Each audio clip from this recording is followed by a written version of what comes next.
வணக்கம் ஃப்ரெண்ட்ஸ், நான் உங்கள் பிலால். இன்றைக்கி புயல், மழை சேர்த்து இன்றைக்கி 3வது நாள்.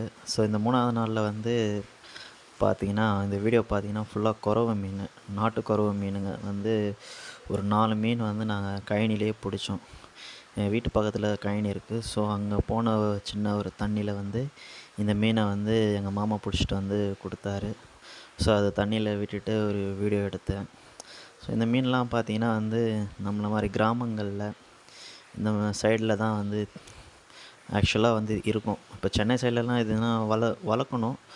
பட்டு கிராம சைட்லலாம் வந்து நார்மலாகவே குட்டை, குளம், ஏரி, ஆறு அந்த மாதிரியான இடங்களில் வந்து காணப்படுறது தான் இதெல்லாம். ஸோ இதுலேயே வந்து பன்னீர் கண்டை, ஜிலேபி இந்த மாதிரி நிறைய மீன்கள் இருக்குது, நாட்டு வகை மீன்கள். ஸோ இதில் நான் இப்போ பிடிச்சது வந்து பார்த்திங்கன்னா கொறவ மீன். ஸோ இந்த மற்ற மீன்களும் கிடைச்சதுன்னா நான் குட்டையில் பிடிச்சேன்னா ஒரு வீடியோ எடுத்து போடுறேன். தேங்க்யூ. ஷேர் பண்ணுங்கள்.